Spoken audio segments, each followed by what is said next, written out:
What's up, gamers? It's your host, Cobra, and today we're reviewing how the Apollo drop went for Riot Racers, as well as a big update for next week.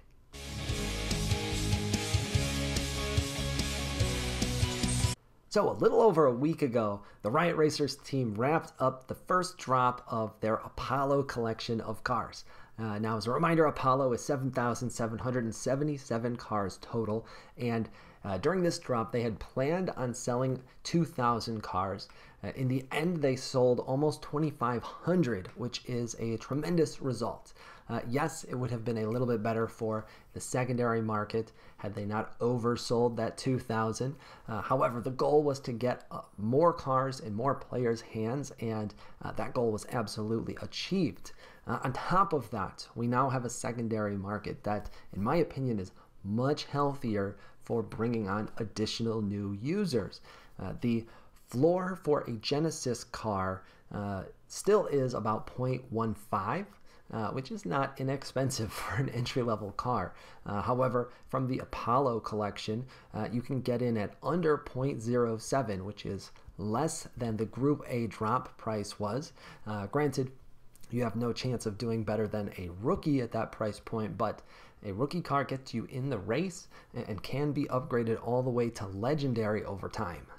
Quick programming note, because I am not the most concise speaker, I always include timestamps below in the description in case you want to skip ahead today. Maybe you're only interested in the big updates that's towards the middle and don't care about the Apollo drop. Do that by hitting the link below. And because I know a bunch of you aren't going to make it to the end, consider following us on Twitter and double check that you've hit that like and subscribe button for us now. In the end, here at the Freeroll, we ended up purchasing 6 Apollo cars in total. 2 of them were from Group A, 4 of them from Group B. And the reason for that was they teased a model called the War Buggy, and I really wanted to land the War Buggy, but they didn't tell us which group it would be in or if it would be in both groups, so I wanted to make sure it was spread out and I had at least a chance if it ended up being only in Group A. In the end, we didn't pull a War Buggy, but we did still get a legendary pull, which was our other goal and the reason why we were more focused on Group B. In fact, we also got 2 Pro Class, which out of 4 from Group B is a tremendous result. So let's take a look at those cars now. Group A, naturally a lot less exciting than Group B, in part because we only made 2 purchases and also because there was no chance at pulling a legendary or pro class. You were limited to rookie, rally, or driver. And we got 1 rookie and 1 driver. So out of 2, that's pretty solid results as well. They are both on the more common end. The rookie Siren, I believe, is one of the most common cars in this drop, if not literally the most common. And the driver Getaway is also a more common model, but a cool race car. We are going to hold on to the Siren as one of the cars we want to try and upgrade and flip later. We're going to talk about that strategy towards the end. And in fact, we've already flipped the driver Getaway for almost enough to cover both of the Group A purchases. In Group B, our luck was tremendous. The worst that you could do was a tracker class, then Aero, Pro, or Legendary. And out of the 4 that we purchased, only 1 was a tracker, and it was a Thunder model, which is one of the cooler looking ones available. So we're going to hold on to that one. Then we pulled 2 from the Pro class, which frankly, even just 1 from Pro Class would have made me very happy so that we could have a high-end car. However, we got 2 of them, which means I have the option to keep 1 and flip the other and recoup a little bit of cost. And then we did get lucky with our final pull and got a legendary, and it's so much better for me personally than just getting a legendary because we pulled the legendary Falcor. And if you take a look, the Falcor is quite clearly a Trans Am, and the Trans Am Smokey and the Bandit car is my dream car. It's something that I've always planned on purchasing in real life at some point when I have some extra garage space to store it, and getting one here in Riot Racers is fantastic. It's not the rarest model by any stretch, but quite honestly is the one that I would have chosen for my legendary pull, and we couldn't be happier.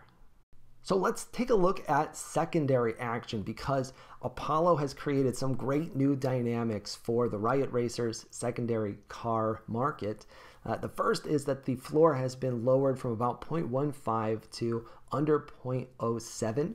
And this, I think, is a good thing.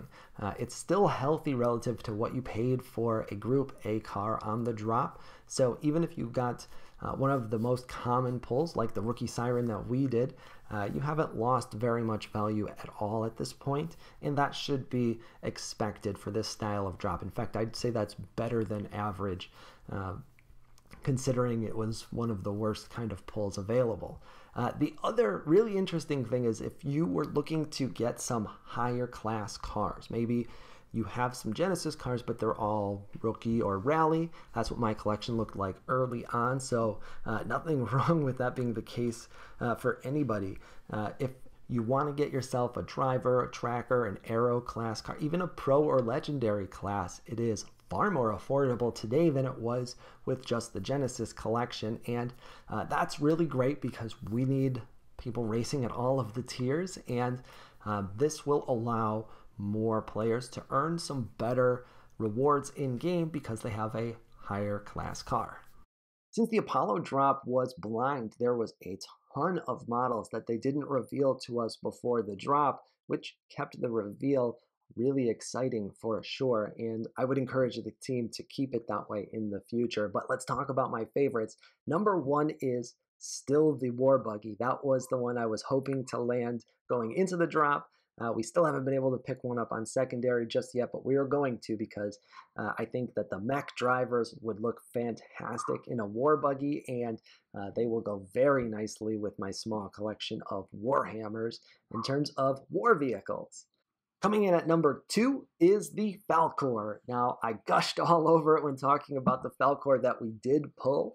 It's a Trans Am. I have a ton of bias, but that one is my second favorite. And number three is the very rare supercar, the Draco. This one just looks super intense and is definitely the style of car that I would have been drooling over as a kid. Some honorable mentions. The Warmonger looks very cool as well. The Big Johnson adds a ton of levity to the collection, which is great, and I can't wait to race against some Wienermobiles.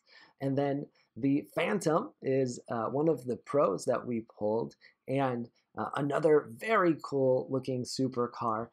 Of course, the Apollo drop was more than a week ago, so in the NFT space, that is ancient news now. The really big news and buried lead for this video is that tomorrow, potentially today, depending on when this has been published and when you are watching, Riot Racers is activating their play and earn mechanics. Paid racing is being turned on, which means that racing rewards are being turned on, which means that landowners are going to start earning, and the Riot Owners Club is going to start paying out for daily activity as well. This is a huge milestone for any play and earn game to achieve.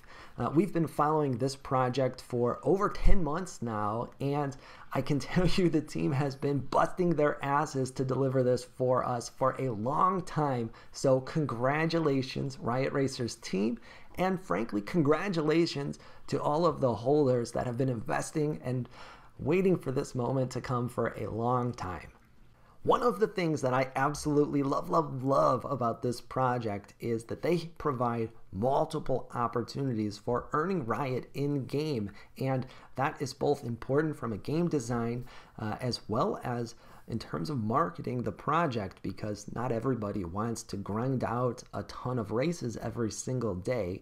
There should be other ways to earn as well. So because there are a ton of different avenues out there in this ecosystem and several more that are still to come, let's review what's getting turned on tomorrow and what is still going to be a future updates. First, let's talk about racing rewards, because this is how most players are going to earn in-game. The first and most obvious way to earn any Riot is to enter a paid race, and win one of the top 3 prizes for a profit. Now, that is going to require some skill, some practice, and over time it's also going to require upgrades to your car. So this isn't a matter of just getting lucky and finding the best racers and drivers. This is going to take some time to develop, but if you put in the time and learn the best ways to win, you should be able to grind out some earnings. The other way to earn by racing, which is a little bit less obvious, is to upgrade your car to increase its value. And then you can, of course, sell the car for more than you paid for it. The way that that would work is one of a couple of things. In the future, you're going to be able to purchase upgrades for your car, things like better tires or a bigger engine, and that will obviously improve the car's performance on the track, and that makes it more valuable to a potential buyer, of course. You can also earn experience by racing, and this doesn't even require winning. Just enter enough races so that you can move your car up from, say, rookie to rally class, and then rally to driver. And while a car that has been upgraded to a driver is not the same as one that was a driver class out of the factory, it is able to run those same races and has more value than just the regular rookie. Earning avenue number 2 is the Riot Owners Club, and this is really a bonus for anybody that's holding Genesis assets, whether it's cars or land. And depending on what level you're at will depend on specifically how much you're earning, but it is primarily based on what you own.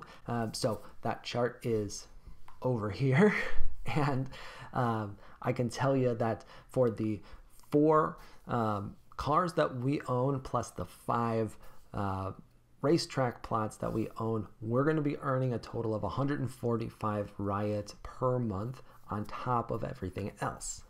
Earning avenue number 3 is the passive options, and this is from owning land. Now, everything that we have just discussed, with the exception of car upgrades, is being turned on with the launch tomorrow. The land rewards is a little bit more of a mixed bag. Now, the least expensive type of land available is the racetrack plots, and those will start earning tomorrow as well. The way that this works is relatively simple. All of the entry fees for all of the paid racing goes into a pool that is then divided up. Some of it goes to the team, some of it gets paid out. A lot of it gets paid out in the prize pool for the rewards. Some of it gets paid out to the racetrack owners. So then it gets divided up based on the class of racetrack plots and how many of them that you own. But you'll be able to log in every day to claim those rewards. Racetrack rewards do not need to be claimed every single day, so they will build up over time. And this is great for a passive investor because you don't need to play the game at all. You can just log in every once in a while and claim your Riot rewards and use those to purchase more assets or sell them for Ethereum. Then is the Mechanic Shop. The Mechanic Shop is where you are going to go to purchase upgrades for your cars. That is not being turned on tomorrow. We don't know exactly when, hopefully not too long, because that is the most expensive asset for Riot Racers that we own, but that one will be coming eventually. Then there is Billboards. This is going to serve up an advertisement before every race, and those ad dollars will get distributed to billboard owners, and that is also not being turned on tomorrow, at least that I am aware of. And the final option is the gas station owners. This is where you are going to go to purchase Riot tokens and gas to enter into the races itself. And since that is required, my assumption is that's being turned on tomorrow as well. The gas stations, while the rarest and most expensive asset that they have sold, was the first piece of land available, so it does make sense that it's being turned on first as well. And that wraps up today's update video on Riot Racers. Where we go from here is really anybody's guess. It's going to depend a lot on how well they have executed. My expectations there are very high, and how in demand the game is right out of the gate. That one is a little bit harder to predict, but I expect good things because they have been trending in the right direction, growing the player base and the popularity of the project. If you found this video helpful, and I hope you did, consider giving us a follow on Twitter. That's where I like to answer questions and talk about play and earn gaming exclusively with subscribers and fans. Also, double check for me that you've already hit that subscribe and like button for this video. It takes 2 seconds, it really helps support the channel.